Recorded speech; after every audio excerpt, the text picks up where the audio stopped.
Near-death experiences are the only kinds of experiences near-death enough for the members of Blink-182 to get back together and think to themselves, hey, I actually like this guy and we should put out a record. These three guys, Travis Barker, Mark Hoppus, and Tom DeLonge, are three totally different dudes. Back in the 90s, you could see these guys all being in a band together, but in the year 2022, they all seem like the most diametrically opposed people on this planet. How are they going to coexist during this most recent reunion? Hey ladies, Dan Frampton here, and before we get going, how's about you like, comment, and subscribe? Really helps out the channel. So that's exactly the question that I want to answer today. How are they going to coexist during this most recent reunion? We're going to go through the Instagram profiles of each member of this band and see and maybe predict if they're going to coexist for this most recent run. Because the first time, it took a plane crash from Travis Barker for them to get back together, and that wasn't really the strong enough glue that was going to keep them together, because we all know how that went. You know, they broke up again, Matt Skiba came, and then Mark Hoppus had some cancer, and that was the most recent near-death experience that is bringing them back together here. So today I'm going to ask the question, is cancer a stronger glue than a plane crash? I'm making light of trauma. What a way to start a video. Okay, let's dive into it. We're going to start here with Travis Barker. He is the most famous member of the band, which is crazy because he's just the drummer, but he's in the Kardashians now, and that's going to raise your clout by 1,000,000. And one of my friends actually had a pretty good theory about Travis Barker. Over the last couple years, Travis Barker was associating himself with anybody that wanted to associate with pop punk. He was going to be on Avril songs, he was going to be all over MGK, and all these other people that were popping up around him. Travis Barker wanted to be the nucleus of the 2020s pop punk revival. But now, since Blink-182 is back together and he's going to be riding top of the world, making millions and millions and millions and millions of dollars, my friend's theory suggests that now Travis Barker is going to forget all about those people that he was once associating with, because that level of clout is just untouchable. And there's part of that I do agree with. I do think that he is going to forget about all like the mob sons or whatever they were called. Mob son? Whatever, who cares? And if cancer is the stronger glue, then yes, he's going to forget about that whole scene that he was trying to cultivate, because he's just now set there at the top, you know? He just is the king. He was fame hungry and clout driven, and it was just scratching and clawing to be the top of the top famous, and now he is top of the top famous. Just over here on his Instagram, we're seeing almost 8 million followers, which is pretty good for a drummer. I gotta pull up this picture right here. What the hell's going on here, man? Travis Barker just comes across like the most insecure, image-driven person in the entire world. I do think the tattoos look pretty sick, and it's an excellent fit, but what is this overly dramatic pose? What are you doing squatting like this? This is the Travis Barker praise squat? What's going on here? So I'm kind of gauging that Travis Barker is the celebrity type personality. He wants to be seen in the designer duds. He wants to have the freshest new clothes. He wants to be seen with the hottest, coolest people.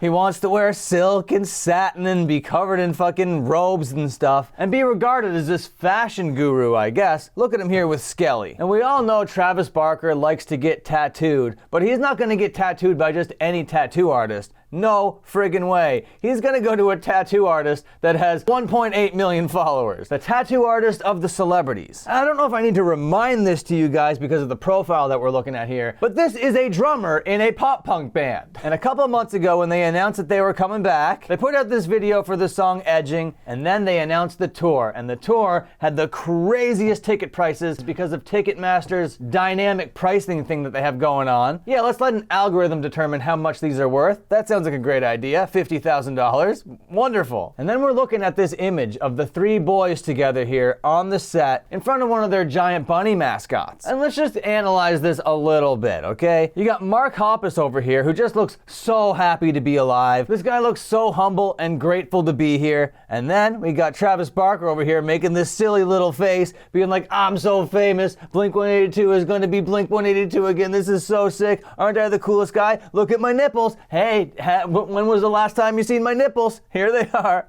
And then smug-ass Tom DeLonge over here being like, hey, you guys know about UFOs? I know about UFOs and aliens. That's me. I'm Tom DeLonge. Do you know that I was in like the government offices and the government people were asking me questions about UFOs because I'm a government UFO type person now. So smug, so humble, and then so clout hungry. These are the three personality types that are coming back together to put out music and tour. These guys are going to tour together. I don't know how long it's going to be until they completely implode. But I hope it's not an implosion. I hope that it's an explosion, because that's the kind of drama that I need for this channel. So the ticket prices were announced and they were crazy, but I didn't really care about any of that. What I cared about was the music. Where's the music, Blink-182? Are you going to even put out a B-side to Edging? The answer to that was no, of course not. We don't have that ready yet. Are you kidding? But then just 5 days ago, this studio picture of the boys came out. We got Tom looking as smug as ever. Back here, Mark Hoppus is looking so victorious. He's looking like he just crushed an entire ice cream cake in one sitting.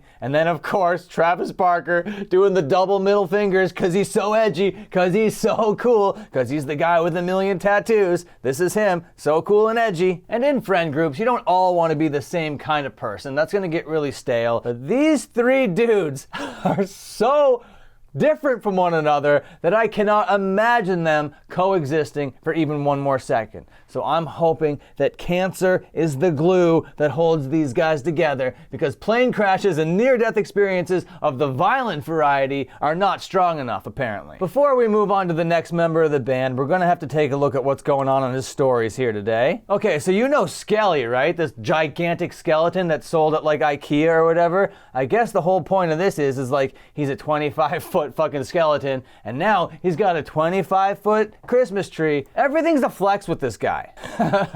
A really expensive looking snare, drinking this really fancy plant-based coffee. I'm better than you. Oh, have you guys heard of Beastie Boys? Beastie Boys are this really niche hip-hop group. I don't know if you know about them. Oh, look at this.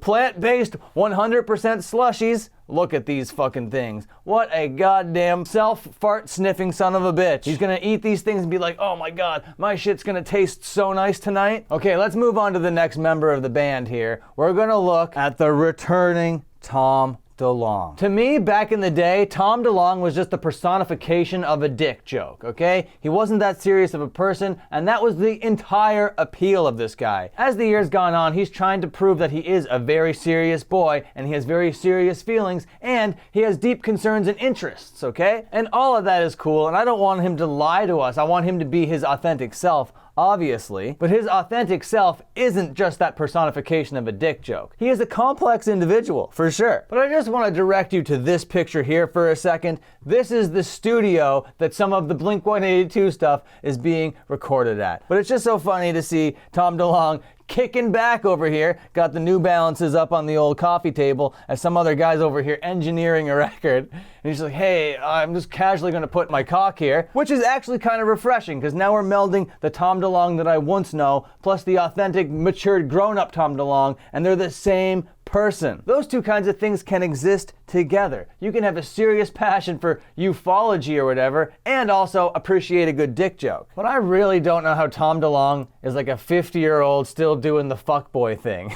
It's so funny to me. Getting a good vape on, gotta love to see it. The man's loving a good meme. Tom DeLonge seems to be much more loosey-goosey and active here on the old Instagram than Travis Barker. And this old picture of him ollieing over this garbage can, very sick. Look at all these selfies. Oh my god, you love to see Tom DeLonge taking a selfie. This guy loves himself. That's wonderful to see. And then here we go, the same studio selfie on Tom DeLonge's page. It is kind of building anticipation. I can't wait till this record comes out, but my prediction is I'm not really going to enjoy it that much. And you best know I will be very honest with my audience if I like this record or not. Next human being in this band, Mark Hoppus. And the first thing on his page is a "Where Are You" joke that he actually made. And "Where Are You" isn't even the line that he sings in this song. Apparently, he gets this text from Sky Hoppus, which I'm only assuming is his wife, and she's like, "Where are you?" And then he replies, "And I'm so sorry, I cannot sleep, I cannot dream tonight." You know, classic meme. Which reminds me, Tom DeLonge made the exact same meme. Hello friends, this is me singing Blink-182, I am missing you. I am missing you. Where are you? And Tom DeLonge getting emotional over his lyrics. It's wonderful to see. All these years later that the "Where Are You" meme is still hitting hard. But now that I'm thinking about it, since Blink-182 is engaging in the "Where Are You" meme, I think they might be actively and genuinely killing the "Where Are You" meme. The "Where Are You" meme is for the people. The "Where Are You" lyric is for you guys on stage. We're the "Where Are You" jokesters. You are the "Where Are You" serious people. If that makes any sense. Which it doesn't. I remember when this picture hit, god damn, it made me feel feelings. Fuck cancer, man, it sucks so much. I'm so happy that Mark Hoppus fought the shit out of it and is coming back. But I'm not super optimistic that they're gonna coexist and make a great record and live long and prosperously out there on the road together. I don't think that's gonna happen. And again, same selfie, building hype, hope the record doesn't suck. But Mark Hoppus over here in his matured age, he just seems like a chilled out guy, doesn't seem like much bothers him. He seems to really be appreciating life and just living it, you know? And I love to see it. I think that's so fucking cool. But maybe the dichotomy between these personalities will actually meld together, because Mark Hoppus and Travis Barker are literally polar opposites. Meanwhile, Tom sits comfortably right there in between, kind of acting like a bridge between the two. So hopefully, a little bit of cancer, a little bit of plane crash drama, and all that trauma can be held together with Tom as the actual glue. You know, trauma can't be the glue that holds us all together. It's gotta be a genuine love for your brothers and a genuine love for the music that you guys are creating. And if Tom DeLonge can rein in the ego of Travis Barker and kind of keep everybody grounded to the level of Mark Hoppus, then by God, these guys might have a shot in hell. So we might not have heard a second song yet, there might not have been a second teaser, but this studio picture is supposed to satisfy the fans, to let them all know, to reassure them that music is indeed coming.